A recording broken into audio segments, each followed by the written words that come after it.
refer to it. Next, we want F13. F13 is the force between Q1 and Q3. So its magnitude by vector will be CO. So there we have got the formula according to Coulomb's law. Now on applying the principle of superposition, what I have said is in this direction, BO is in this direction and CO is in this direction. The angle between them is 120 degree and they all form a triangle of cyclic vectors. About this concept you would have learned Q square by L square. So this is the general formula we have just derived. Now we will go for the vector addition of by parallelogram. Mention that its direction is along BD. So now I think F1 this direction and F2 these two forces will be clear to you. Next we will calculate the force exerted on Q4 by Q3. Now where we have placed Q3? Q3 is placed at the point C.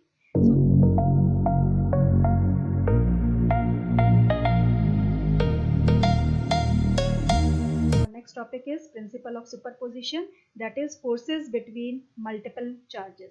In Coulomb's law, we have dealt with the force between 2 point charges. Here in principle of superposition, what is the statement? It states that when a number of charges, now here we will be dealing with the number of charges that are interacting, the total force on a given charge. That means the total force on a single point charge is the vector sum of forces exerted on it due to all other charges, So now let us try to understand the meaning of this statement. It seems quite complicated, but let us see it. I will make it very simple one. Suppose we are having number of charges. What are they? Q1, Q2, Q3 and Q4 that are interacting in vacuum. That means they are present in vacuum. Now, so we want the total force on a given charge. That means for simplicity, if we want the force on a Q1 charge, that is on a single charge Q1, what it will be? Q2 will be exerting a force on Q1 which will be in this direction and it is denoted by F12. Its direction is this one. Similarly, Q3 will be exerting a force on Q1 which will be F13. It is in this direction. Now Q4 will also be exerting a force on Q1 which is in this direction, that is F14. So if we want to find the total force on Q1, according to the statement, what it will be? It will be the vector sum of the total forces, that is vector sum of F12, F13 up to Fn. That is whatever the forces are acting on this Q1, they have to be added vectorially. Mind it, vectorially they have to be added, not algebraically. About vector addition, you would have learnt in 11th class. So we have to apply here the vector addition of all the forces. Now, I think the statement would be clear. What it says that when a number of charges are interacting, the total force on a given charge is the vector sum of the forces exerted on it due to all other charges. Now, what is the next statement? The force between two charges is not affected by the presence of other charges. It's a very important concept. That means the force between two charges. Let us see. For example, we take F12. This is the force between Q1 and Q2. This force F12 will not be affected by the presence of Q3 charge and Q4 charge. That means whatever be their magnitude or whatever be their sign, Q3 and Q4, whatever sign and magnitude they are having, the magnitude of F12 will not be affected by the presence of Q3 and Q4. Similarly, if we deal with F13, if we will be calculating the formula for F13, we will find that F13 will not be affected by the presence of second charge Q2 and Q4. That is, whatever be their magnitude or sign, F13 will not be affected by Q2 and Q3.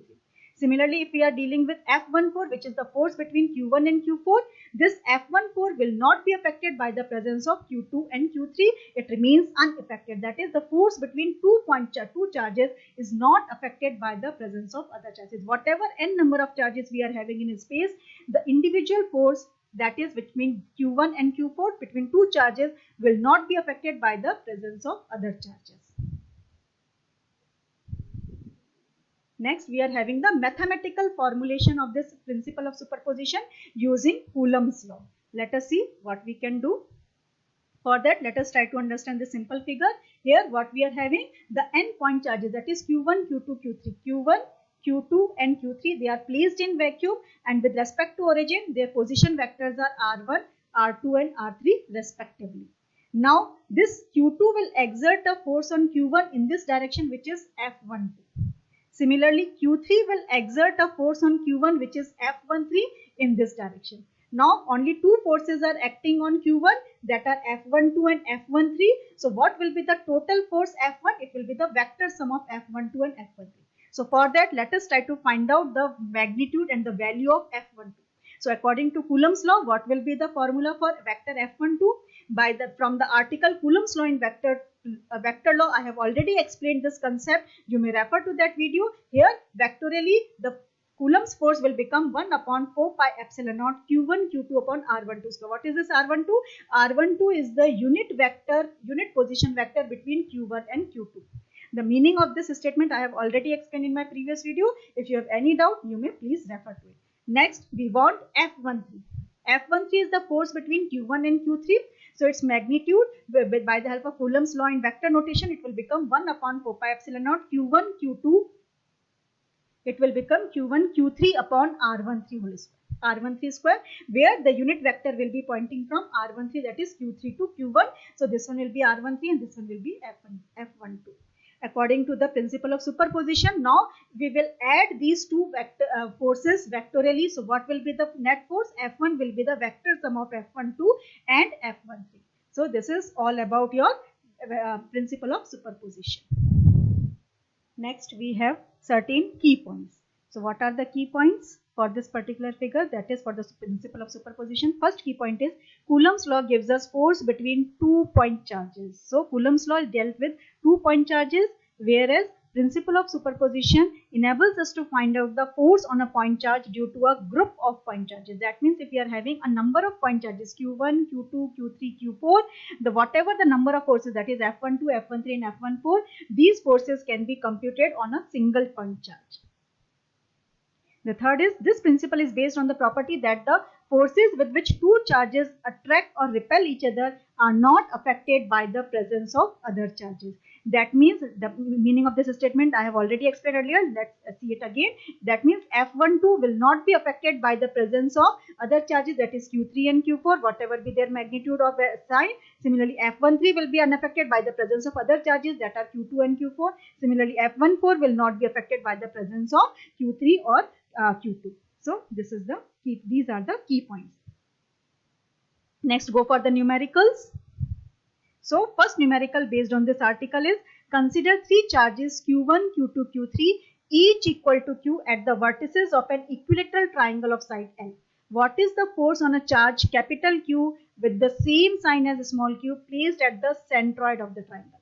So for this question, let us try to understand what the figure is, what the figure can be. So first of all, we are having an equilateral triangle. So suppose A, B, C, it is an equilateral triangle of side L, L and N. Next, the Q1, Q2 and Q3. So Q1, Q2 and Q3, they each are equal to Q, Q and Q. They are placed at the vertices of A, B and C with the position of vector, that is, now O is the centroid. At the centroid, what we are placing, we have placed a capital charge Q. So suppose at the centroid capital Q is placed with the same sign as that of the small q and small q. So what will be that? We want to compute the force on capital Q. So for that, we should know the distance between AO, the distance between BO and distance between CO. So AO distance will be equals to, let us suppose, R. Similarly, BO distance will be in this direction, it will be also equals to R.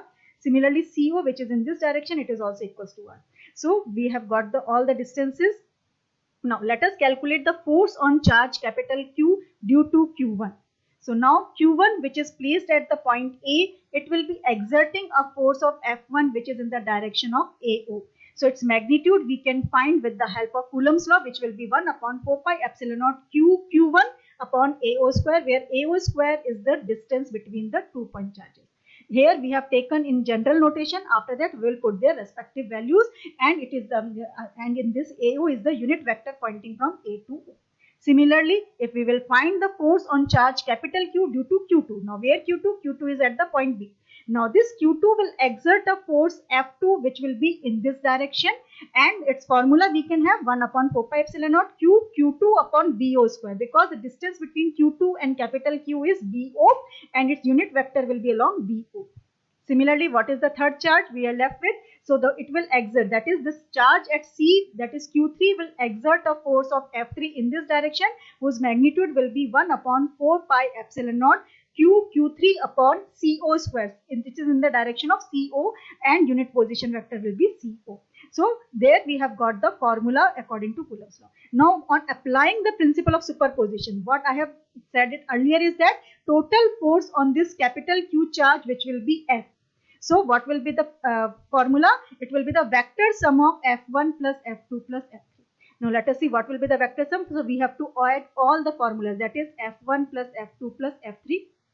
If we go for their magnitude wise, they are all equal, that is capital Q into Q. Why? Because Q1, Q2 and Q3, they all are equal to Q. So for that we can place them as Q upon 4 pi epsilon naught. What is AO, BO and CO? AO, BO and CO, already we have assumed that their distance are same, that is equals to R square. So now here we have put the values of Q1, Q2, Q3 and that is AO, BO and CO.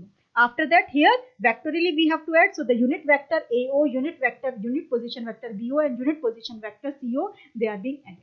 Now next, what concept we are having? Angle between each pair of unit vectors AO, BO, CO. That is AO is in this direction, BO is in this direction and CO is in this direction. The angle between them is 120 degree and they all form a triangle of cyclic vectors. About this concept you would have learnt in 11th class. So the triangle of a cyclic vectors always add up to 0. So what conclusion we are getting? The unit vector, the sum of unit vectors AO, BO and CO will be equals to 0. So this particular term in our equation, it will become equals to 0. So net force will become equals to 0. So this one will be our answer. The net force on capital Q charge, which is placed at the centroid of an equilateral triangle, it will be equals to 0. So please go for all the steps I have given in a very nice way, so you may be able to understand it very clearly, and if you will write all these steps, there are no chances of losing any marks. Next, go for the second question. Consider the charges Q, Q and minus Q placed at the vertices of an equilateral triangle as shown in the figure. What is the force on each charge? So let us see what the figure has to say. So here we are having Q, Q, Q. That means they are equilateral triangle. We are having A, B and C. So is Q, let us for simplicity we have taken Q1 is the charge, Q2 is the charge having the magnitude positive Q and positive Q, and Q3 which is placed at point C, it is having a magnitude of minus Q. They are placed at the vertices. Now equilateral triangle, that means the side of the equilateral triangle is L, L and L. Next, the forces of attraction or repulsion. Now let us see whatever is the force acting on the point charge placed at A. Now the force which is acting on the point charge A, it will be under the repulsive force due to the charge at B. That means because they are of the same sign. You will find Q1 and Q2, they are of the same sign. So this Q2 will exert a force in this direction which is of magnitude F. Similarly, now Q3 which is placed at C, its magnitude according to our question is minus Q.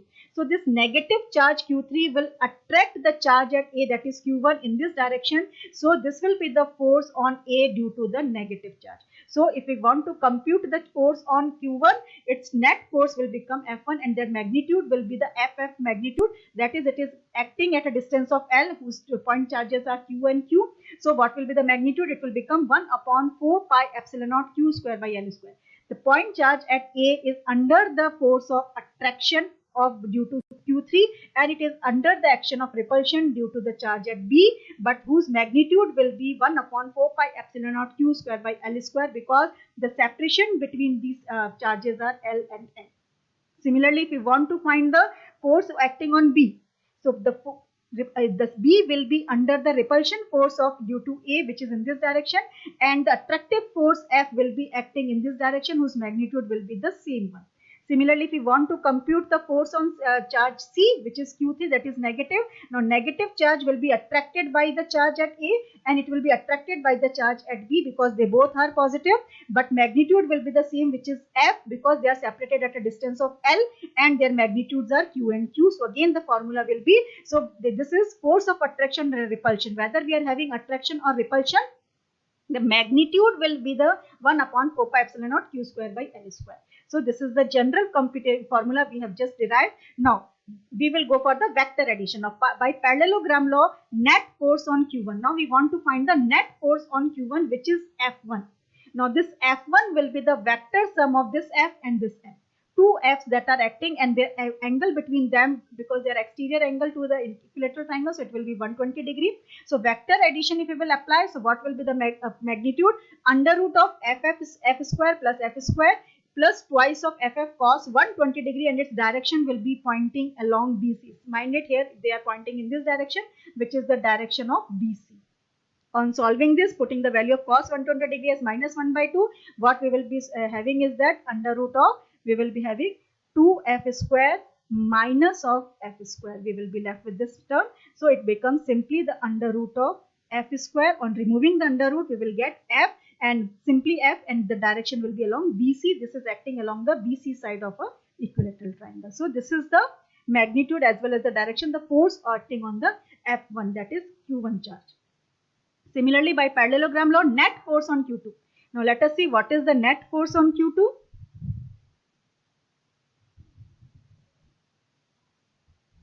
So the net force on Q2, we are finding it is under the action of one, this repulsive force, and another one is the attractive force, whose magnitude already we have given. So again, by applying the same parallelogram law by this vector addition, the magnitude, the angle between these two forces is again 120 degree. So again, we are going to get, by solving the same step, we will get the formula for F2 as F, but the direction this time will be along the AC side of this. See, this is the direction of F2, which is along the direction of AC of the equilateral triangle. Next, we want to find the force on Q3. So net force on Q3. Now Q3, it is under the action of two attractive forces F and F. They are acting at an angle of 60 degrees. So here we will again apply the vector law of addition. This time F3 will be under root of f square plus twice of ff. This is cos 60 degree. Now by putting the value of cos 60 degree and solving this equation, we will get the answer as root 3f, and it will be pointing in this direction, which is suppose unit vector, normal vector, and its direction we have to mention. So this is how we have calculated the force on each charge. So what are they? F1 will be F in the direction of BC. F2 will be again equals to F, whose magnitude will be this much. You can put the magnitude this much, but direction you have to mention it is along AC. Similarly, for the force on F3, that is F3 force, it will be the root 3 times of this magnitude. So mind it, here for F, you have to put this value 1 upon 4 pi epsilon naught Q square by L square, and its direction will be unit vector, normal vector, which is pointing in this direction. With this, we have solved this question. I hope you would have understood and go for all the steps. Let us go for our next question. The next question says that 4 equal point charges, each 16 microcoulomb, are placed on the 4 corners of a square. Now this time this is a question based on a square. Earlier we were having for the equilateral. For the 4 corners of a square of side 0.2 meter, calculate force on any one of the charges. So let us depict this particular figure.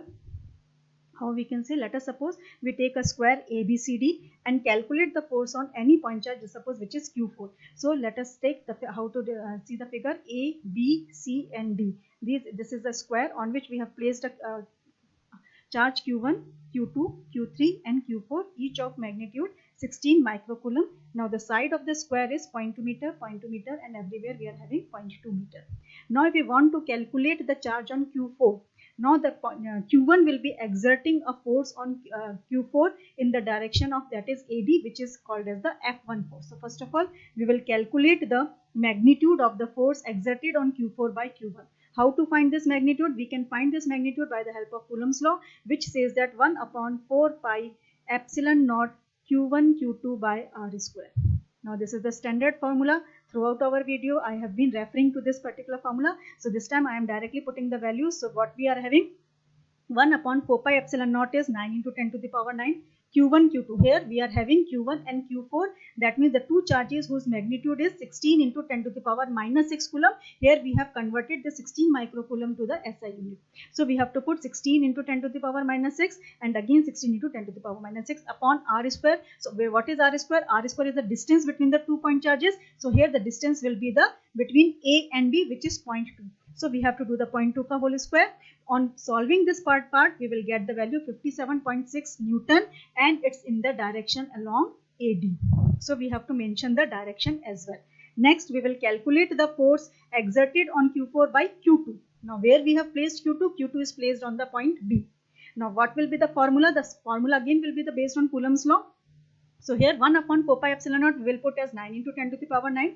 Q1, Q2, that means the value of Q2 and Q4 we have to put, that is 16 into 10 to the power minus 6 and 16 into 10 to the power minus 6 again upon r square. Now this time how to calculate this distance between the two charges, that is BD. Now we know that this BD is the hypotenuse side of a right angle triangle BDC. So this side BD will be equals to the, we know by using the hypotenuse theorem, it will be equals to the 0.2 whole square plus 0.2 whole square. That will be the under root of, using the Pythagoras theorem, by using the square of BC square, under root of BC square plus DC square. So we will put the magnitude 0.2 square plus 0.2 square. So this value we have put, and if we will do the square of this distance, we will remove the square root. So we will get 0.2 square plus 0.2 square. On solving this magnitude part, we will get the value as 28.8 Newton. Now the direction of this F2 will be along BD. So here we have to mention that its direction is along BD. So now I think F1 this direction and F2 these two forces will be clear to you. Next we will calculate the force exerted on Q4 by Q3. Now where we have placed Q3? Q3 is placed at the point C. So again by using the Coulomb's law formula, what we can have, that is Q1 Q2 by r square. So 9 into 10 to the power 9 we have to put, Q1 Q2 the same magnitude to put, and the distance between D and C is again 0.2 ka whole square. So we will solve this part and we'll get 57.6, the same value as F1, and this F3 will be pointing along the CD direction. So here F1 and F3, they are equal in magnitude but their directions are perpendicular to each other, that is F1 and F3 are perpendicular. So what will be the resultant? So mind it, here the resultant will be along this particular between the F1 and F3. How to get the magnitude part? Under root of F1 square plus F3 square, that we all know how to get the resultant of two perpendicular vectors.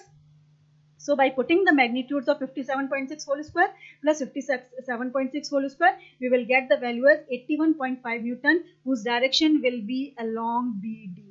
Now mind it, here the direction will be along B to D. Now along B to D, already one force F2 is already present, and now another force will be superimposed on F2, which is the resultant of F1 and F3, that is this F dash force will be superimposed on F2. Then only we will get the net force on Q4. That means what will be our next step? Total force on Q4. Now this will be the final part of our answer. So total force is F. How we can get? It is simply by the algebraic addition of F2 plus F dash, because both the two forces are acting along the BD direction. F dash as well as this F2 is also acting along the BD direction. So we have to simply add, that is this magnitude 28.8 Newton and this 81.5 Newton we have to add, and by adding we will get this value, and the net direction is along BD. I hope with this particular equation question the concept of superposition of principle might get clear.